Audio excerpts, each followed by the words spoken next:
إله إلا الله وحده لا شريك له وأشهد أن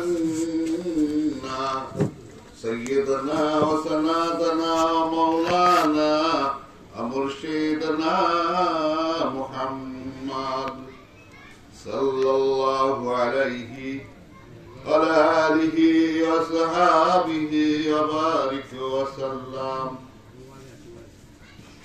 وقال الله تعالى في قرآن المجيد وفرقان الحميد بسم الله الرحمن الرحيم قل إن كنتم تحبون الله فاتبعوني يحببكم الله ويغفر لكم ذنوبكم والله غفور رحيم. الآية. وقال النبي صلى الله عليه وسلم لا يؤمن أحدكم حتى أكون أحب إليه من ولده وولده والناس أجمعين. رواه المتفق عليه. وقال الله تعالى إن الله وملائكته يصلون على النبي يا أيها الذين آمنوا صلوا عليه وسلموا تسليما. اللهم صل على سيدنا مولانا محمد وعلى آل سيدنا مولانا. কোথায় রইলেন প্রাণের আবু বকর, উমর, উসমান ও আলী?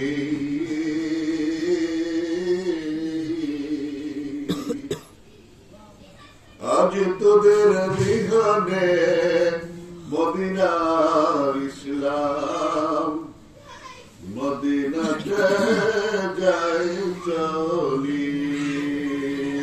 আল্লাহুম্মা সাল্লি আলা সাইয়্যিদিনা মাওলানা মুহাম্মদ ওয়া আলা আলি সাইয়্যিদিনা মাওলানা মুহাম্মদ। মুস্তাফা জানে রহমত বেলাদু সালাম। মুস্তাফা জানে রহমত বেলাদু সালাম। শামে বজমে হেদায়ত পে লাখো সালাম। উপস্থিত মুআজ্জাজ মুহতারাম, আজকের এই মহতী জলসা 2 দিনের সুন্নি মহাসম্মেলনের, তরিকতের মহাসম্মেলনের, শরীয়তের মহাসম্মেলনের, হাকিকাত মারিফতের মহাসম্মেলনের এই অধিবেশনের সম্মানিত অতিথি,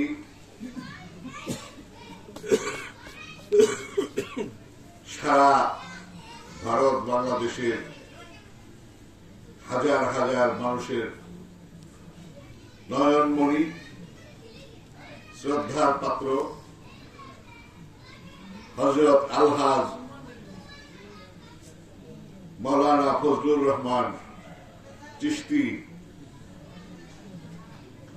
ওরফে জিন হুজুর কেবলা আপনাদের সামনে উপবিষ্ট। মঞ্চে আছেন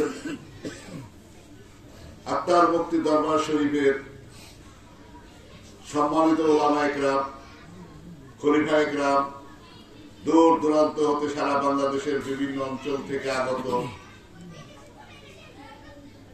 বাবারা, ভাইরা, পর্দার মা ও বোনেরা, আসসালামু আলাইকুম ওয়া রাহমাতুল্লাহ। মহান আল্লাহ পাকের লাখ কোটি শুকরিয়া, বাবে হামদ ও সানা। আজকে বাৎসরিক মাহফিলকে অনেকটা ঢেলে সাজানো হয়েছে।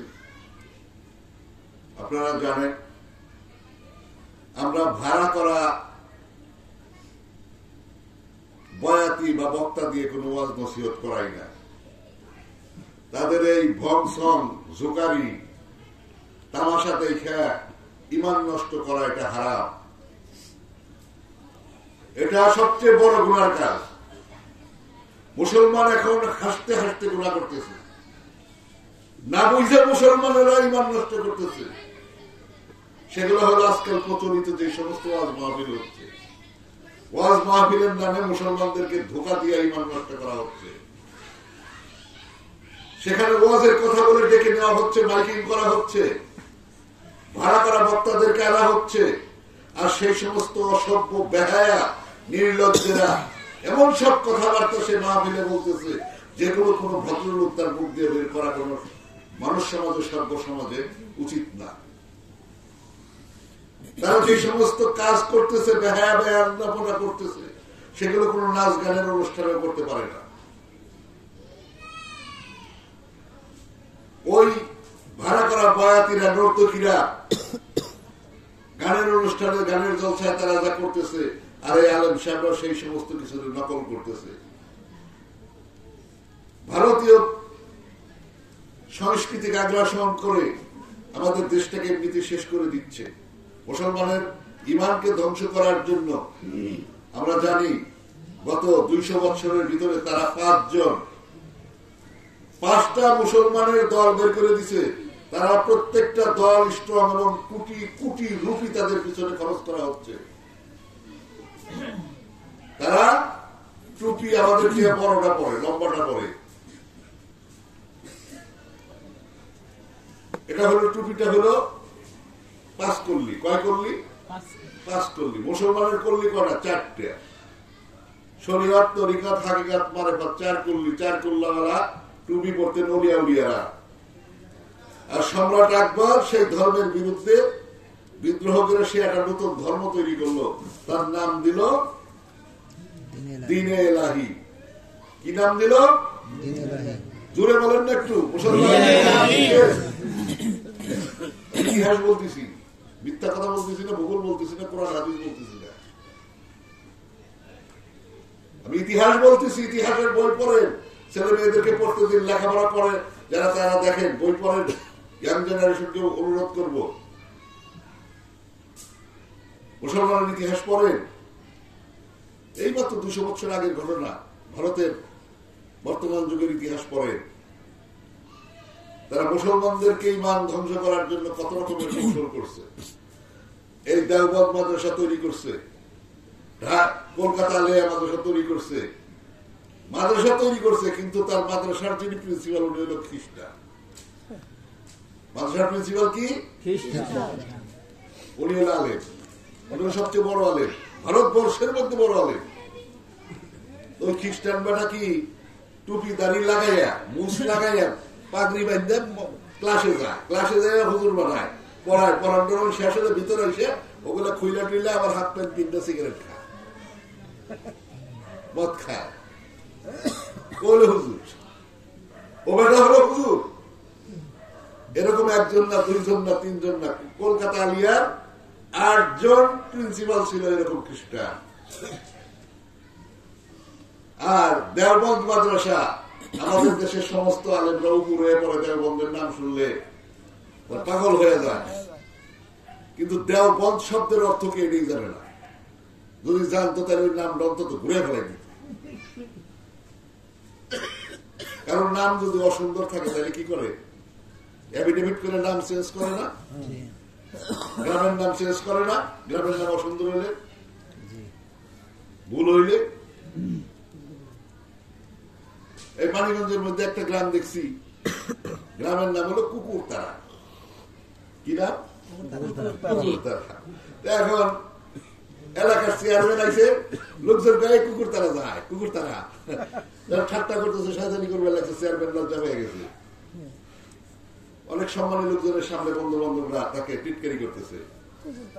উনি ওই দিনই সাংবাদিকদের ডাইকে বলতেছে যে আমার এই কলঙ্কের থেকে আপনারা উদ্ধার করে, আমি আমার গ্রামটাকে, আমার গ্রামবাসীর ইজ্জত বাঁচাইতে চাই, এর জন্য যত টাকা খরচ করা লাগে আমি করবো, 2 লাখ 4 লাখ 5 লাখ 10 লাখ, কিন্তু আমি আমার গ্রামের বাসীকে এই কলঙ্কের থেকে বাঁচাইতে চাই।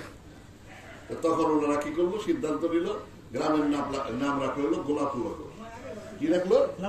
গোলাপনগর। কথা হচ্ছে আমাদের এই যে পাশে একটা গ্রাম ছিল, কি নাম? পেটকাটা। ওখানকার এক মহিউদ্দিন না মহিদুল নামে একই ছিল, বিয়ে পাস, ওখানকার গ্রামের প্রথম বাংলায় গ্রাজুয়েশন করা। ওই ছেলে কয় বলে যে আমি যেখানে যাই পেটকাটা করে মানছে করে কেমন দেখানি, আমি চাকরি ইন্টারভিউ দিতে যাই 3-4 জায়গায় লজ্জা হয়েছি, আবার উঠিয়ে দিচ্ছে। গ্রামের নাম পেটকাটা, এই জায়গার লোক আবার কি শিক্ষিত হইব, কি লেখাপড়া জানবো, কিসের বুদ্ধিমান হইব, বের করে দিছে, টেবিল থেকে আউট করে দিছে। দরকার নাই, গ্রামের নাম ঠিক করে গেছে।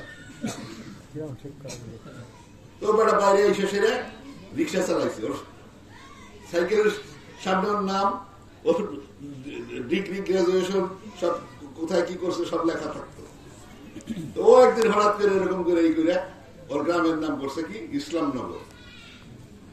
কইলে এটাকে বিভিন্ন জায়গায় ঘুরে ঘুরে ঘুরে ঘুরে 5 বছর করে ঘুরে তারপর ওর গ্রামের নাম নিকার বাস্তবায়ন কমিটির থেকে সরকারি ভাবে তার গ্রামের নাম ইসলামনগর করে ছাড়ছে। আর এই ভূতুইরা বলো মিরাইমন ভূতে ধরছে, এর ভূত আর ছাড়াইতে পারে নাই। হ্যাঁ, নাম হলো দেওবান, দেওবান দিয়ে রাখছে বলে এনে দেওরা বলে বই রয়েছে। দেওবাদ কি মুসলমানের কোন শব্দ? পাল্টানো যায় না। আমাদের দৈনিক ইনকলাব পত্রিকায় কাজ করি, এখন ইনকলাব পত্রিকায় পানি আর জল আছে না, জল শব্দ ব্যবহার করে না, সবখানে পানি। এখন এক লেখক লেখবার জায়গায় জল লিখছে কবি ইয়ের মধ্যে, অনেক জায়গায় জল হয়ে গেছে গা। এখন এডিটর বলতেছে কি, যত জল আছে সব কাইটা একই দিয়া, এটা এক ফরমেট দিয়া এটা নিয়ে দাও, পানি করে দাও। উনি পানি করে দিছে, কাগজপত্র ছাপা হয়ে গেছে, পত্রিকা ছাপা হয়ে গেছে গা, কয়েকশো ছাপা হয়েছে। এখন একজনের পরে সেটা কয় স্যার সর্বনাশ হয়ে গেছে। কি কি তাহলে এই যে 8 রশির জল স্যার বিজ্ঞাপন দিয়েছে 50,000 টাকার বিজ্ঞাপন। এই 50,000 টাকার বিজ্ঞাপনের প্রথমে তো লেখা হলো আজিমুসান জলসা, এইটা লেখা হয়ে গেছে আজিমুসান পানিসা। এই পানিসারে কি করে জলসা বানাবো? এখন আমাদের বিদ্যা এমন, বিদ্যায় কিন্তু আমাদেরকে এইভাবে মূলত পানিসা বানিয়ে দিচ্ছে। মুসলমানদেরকে ধ্বংস করার জন্য আলিয়া মাদ্রাসা যেমন ক্ষতি করছে, তেমনি এই কওমি মাদ্রাসা দেওবন্দীদেরকে ওরকম ক্ষতি করছে।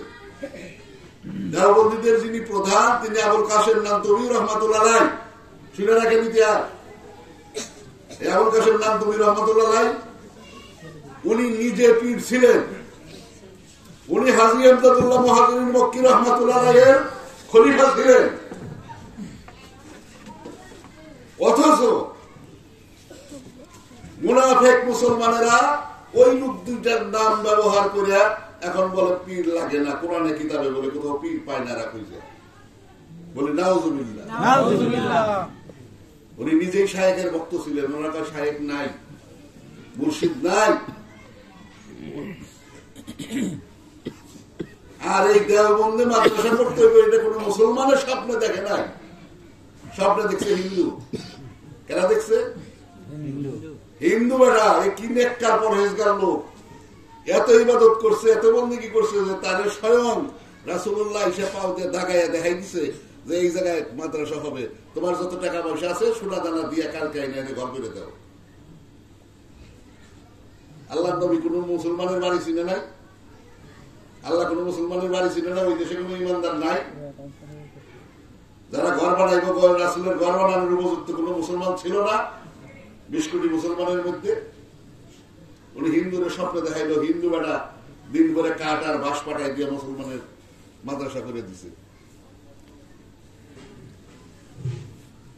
এখন বুঝেন এর মধ্যে কোন হিকমত আছে কি নাই? ইসলামে আপনার দিনে যে নাই তার টাকা পয়সা খাওয়া আপনার জন্য হারাম। মুসলমান এমনি ওই কলা ছুললেই খাওয়ান যায়, ওইরকম ইয়ের নাম মুসলমান না। কার কলা খাইলেন, কেন খাইলেন, যাই না বুঝে শুনে খাওয়া লাগবে। হালাল জিনিসও হারাম হয়। ভাত রাঁধছেন হালাল, খাওয়ার সময় খিদার সময় খাবেন। বাট এটা যে রান্না করছে তা সে পবিত্র কিনা, সে নাপাক কিনা, সে যে চালটা দিয়ে কি করছে চালটা হালাল টাকার কিনা না হারাম টাকার কিনা, কি এগুলো জানা দরকার না? এগুলো জানার নাম মুসলমান। মুসলমান খালি আমরা সীমাবদ্ধ করছি মসজিদগণের ভিতরে, মাদ্রাসার ভিতরে। নামাজ পড়ার নাম, রোজার নাম আর হজের নাম হলো মুসলমান। মুসলমান কাকে বলে? মুসলমান কি জিনিস? আল্লাহ বলছেন ইল্লা মান আতাল্লাহু বিকলবিন সালিম, বিশুদ্ধ আত্মার অধিকারী না হওয়া পর্যন্ত মানুষকে আল্লাহ তার ধারে কাছে যাবেন না করছে। সব কথা বিশুদ্ধ কিসে হয় সে কথা তো পায় না। নামাজে মানুষ বিশুদ্ধ করে। ইন্নাস সালাতা তানহা আনিল ফাহশাই ওয়াল মুনকার, ওই নামাজ পড়ো যেই নামাজ পড়লে তোমাকে যাবতীয় অন্যায় অবৈধ অশ্লীল কাজের থেকে নামাজ তোমাকে বিরত রাখবে। আমি নামাজও পড়ি, পরের ক্ষতিও করি, নামাজও পড়ি, মানুষের ঠকাই, নামাজও পড়ি, পরের সম্পদ, পরের জায়গা, পরের জমি, পরের টাকা মেরে খাই। তাইলে আমাকে এত কিছু করার পরে আমি নামাজি বলে দাবি করতে পারি, মুসল্লি বলে দাবি করতে পারি? নামাজ না পড়লে জাহান্নামে দিব, এইটা কিন্তু কোরআনের কোথাও নাই। কিন্তু নামাজ পড়লে জাহান্নামে যাইব, এটা কোরআনের দলিল আছে। তাহলে এটা কোন নামাজ, কেমন নামাজ? যেই নামাজ পড়লে মানুষ দুজকে যাবে সেটা হলো লোক দেখানো নামাজ। আমরা যে নামাজগুলো পড়তেছি প্রচলিত নামাজ, এটা হলো লোক দেখানো নামাজ। মসজিদে আজান হওয়ার আগেই দৌড়িয়ে চলে যায়, আমি মুসল্লি, অমুকে খুব মুসল্লি, খুব ভালো মানুষ, কিন্তু মাপ দেওয়ার সময় কিন্তু একটু কম দিয়ে দিই, একটু পানি দিয়ে দিই। আধা ছটা কম হয়েছে, 50 গ্রাম কম হয়েছে, 50 গ্রাম পানি মেরে দিলাম, আমি খুব ইমানদার। কিন্তু আমাকে কি ইসলামে এই হক দিছে, এই অধিকার দিছে? তাহলে আমি আসলে প্রকৃত মুসলমান হয়েছি কিনা, আমার ভিতর বাহির এটাকে পরিষ্কার করে পরিশুদ্ধ করার নাম হলো মুসলমান হওয়া। বক্তা সাহেবরা অনেক সুন্দর সুন্দর বয়ান করছে, ওনাদের বয়ান আমি ফাঁকের থেকে শুনলাম, আশেপাশে ঘুরে বিভিন্ন দিকে গেলাম। আসলে এখানকার যে বয়ান আরো বাইরের থেকে আরো ভালো শোনা যাচ্ছে, আরো ভালো হচ্ছে, খুব মধুর হচ্ছে, শ্রুতি মধুর হচ্ছে। এর জন্য আল্লাহ পাকের অশেষ শুকরিয়া বলি আলহামদুলিল্লাহ। আমরা যে কথাগুলো শুনছি আসলে এটা হলো তরিকার মাহফিল। আমরা ভবিষ্যতে কোন ভাড়া করা বক্তার ওয়াজ শুনবো না, ঠিক আছে? তরিকতের লোক, বেআমল কোন লোকের ওয়াজ শুনবো না। যাদের আমল নাই, রাত ভরে মাইক ফাটায় বেলায়, ভাইগা বেলায়, সকালবেলা ফজরের নামাজ পড়লো না। টাকা 50,000-এর মধ্যে 500 কম দিছে, মারামারি করে সভাপতির দাঁত ভেঙে দিতে, টাকা দিতেই হবে, 500 কম দিল। আসলে এরকম বক্তা ইউটিউব খুলতে ডেলি 2 টাকা করে পাওয়া। তাহলে এদের ওয়াজ, আল্লাহ বলছেন লা তাত্তাবিউ কুরআনা সামানান কালিলা, তোমরা আমার কোরআনের কোন একটি অংশকে টাকা পয়সার বিনিময়ে বিক্রি করিও না। কয় জায়গায় বলছে? সর্বমোট 14 জায়গায়। কয় জায়গায়? মনে রাখবেন, কোন কথা একবারের জায়গায় যদি 14 বার বলে তার মানে কি? তার মানে কি? এটা অত্যন্ত গুরুত্বপূর্ণ কথা। আল্লাহ স্বয়ং নিজে 14 বার বলছে, কানের মধ্যে যায় নাই, ঢুকে নাই। যাদের ঢুকে নাই তাদেরকে ঢোকার জন্য কান পরিষ্কারের ব্যবস্থা আখেরাতে আছে ইনশাআল্লাহ। কান পরিষ্কারের ডাক্তার আসতেছে হযরত আজরাইল আলাইহিস সালাম, রেডি হয়ে যান, শটান করে দিবে সব বাঁকাতারা, মারিয়া আতশের কুড়া সোজা করবে সব বাঁকাতারা, টের পাবেন। তো ভাইরা বাবারা, আজকে আমরা এখানে অনেক দূর দূরান্ত থেকে লোকজন আসছে। আমরা কিন্তু এই লোকগুলাকে যেভাবে আদর যত্ন করার দরকার সেভাবে করতে পারি না। এখানে সেই পরিবেশ দিতে গেলে যা দরকার আমি কিন্তু তা করতে পারি না। আর আমি নিজে জানেন এখানে থাকি না, ফলে ওই দূরের থেকে এখানে আসি, আসার পরে আপনাদের জন্য কিছু অ্যারেঞ্জ করা, রেডি করা জনবলের দরকার। কি বলেন?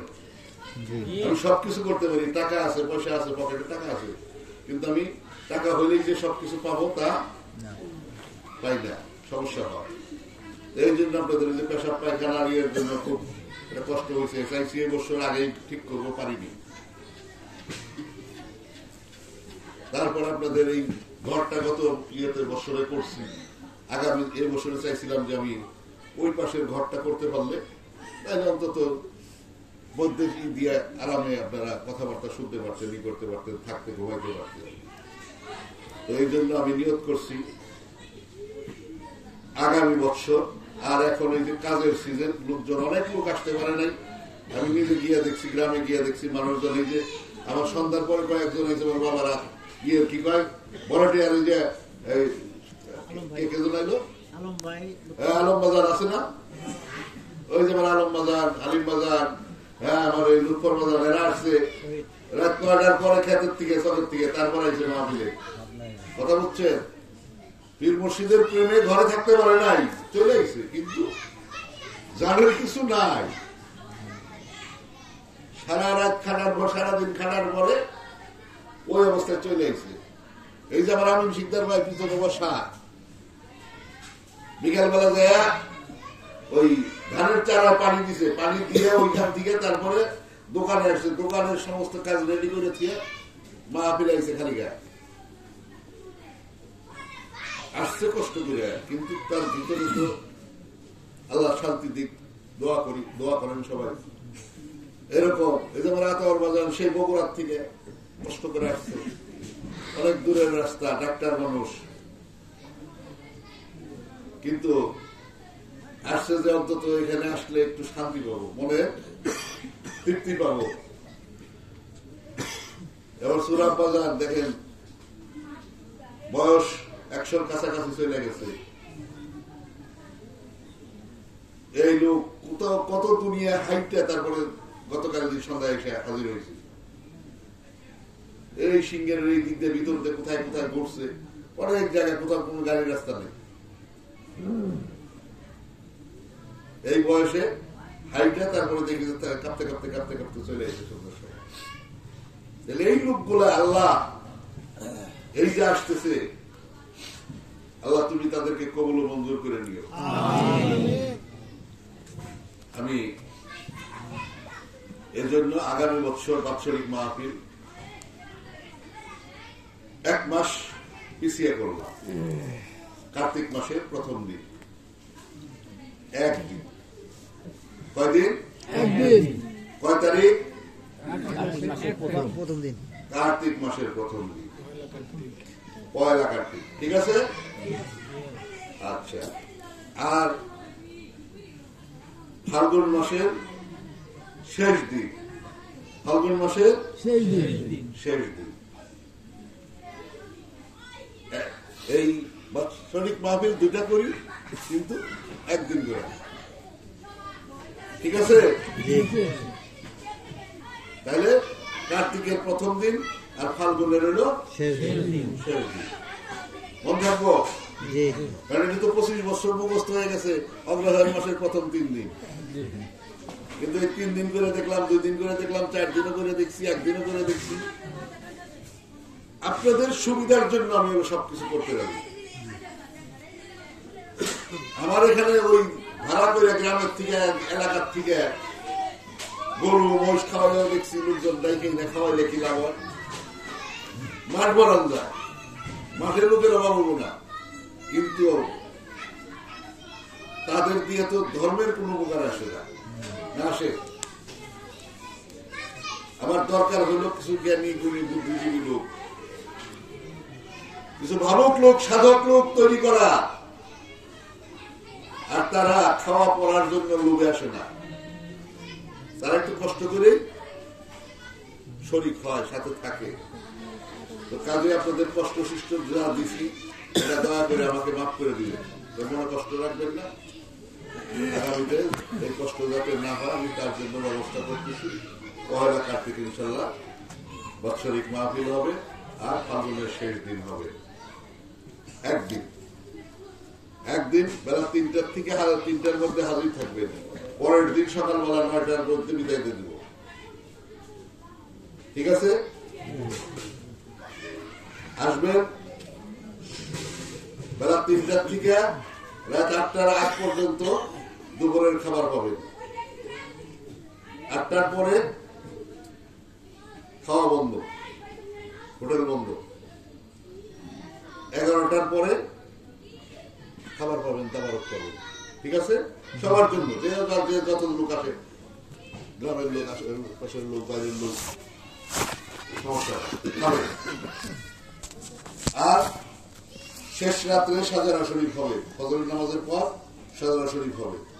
সাজারা শরীফের পরে আমাদের যে নেওয়াজ পাক, সেই নেওয়াজ পাকের ব্যবস্থা আছে, আজকেও আছে। আজকে শেষ রাত্রে আমরা ফজরের নামাজের পরে ইনশাল্লাহ নেওয়াজ পাক নেব, সাজারা শরীফ পাঠ হবে। সাজারা শরীফের পরে সবাই বিদায় নিয়ে চলে যাবে। আমিও বাসায় থাকবো না, চলে যাবো। কারো কোনো কথা থাকলে রাত্রে বইলে রেখে আমি রাত্রে বিদায় দিয়ে রাখবো। সকালবেলা শুধু খালি হাত মুসাফা করে চলে যাবো। আমি এখান থেকে সিলেট চলে যাব। তো ওখানে প্রোগ্রাম আছে, আপনারা আমার জন্য দোয়া করবেন। এখন আপনাদের সামনে মূল্যবান 2-4টি কথা বলবেন আমার প্রাণ প্রিয় মুর্শিদ, প্রাণ প্রিয় উস্তাদ, প্রাণ প্রিয় শিক্ষক। যা বলেন ওনার হাত দিয়েই আমার অনেক কিছু জীবনের শুরু সূচনা। আমি প্রথম সাংবাদিকতার সম্পাদক হয়েছি ওনার হাত দিয়ে। সাংবাদিকতা করছি আগে থেকে, কিন্তু সম্পাদক হয়েছি ওনার হাত দিয়ে, বাজারের হাত দিয়ে। উনি এটা ইন্ডিয়া থেকে আসলো, এসে ফেলে বললো যে একটা পত্রিকা করা লাগবো, চাচা কি করা যায়? বললাম যে হ্যাঁ করবো, কিভাবে করবো? উনি বললো যে নাম হবে কি, বাংলার হালচাল। কি নাম হবে? বাংলার হালচাল। ওনার দেওয়া সেই নাম দিয়ে পত্রিকা করলাম, ঢাকায় গেলাম। তো সেই বাংলার হালচাল এতটা মানে পত্রিকা হয়ে গেল যে সারা বাংলাদেশ সেটা নিয়ে আলোড়ন সৃষ্টি হয়ে গেল। একটা সংখ্যা বের করলাম, 4 সংখ্যায় সারা বাংলাদেশ।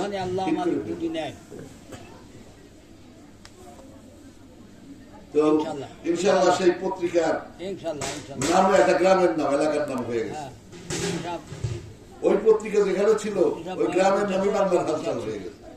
ওই গ্রামের নাম কেউ কয় না, এলাকার নাম কেউ কয় না। যাও কই বাংলার হালচাল, বাড়ি কই বাংলার হালচাল। তো এইটা সম্ভব হয়েছে ওনাদের দ্বারা।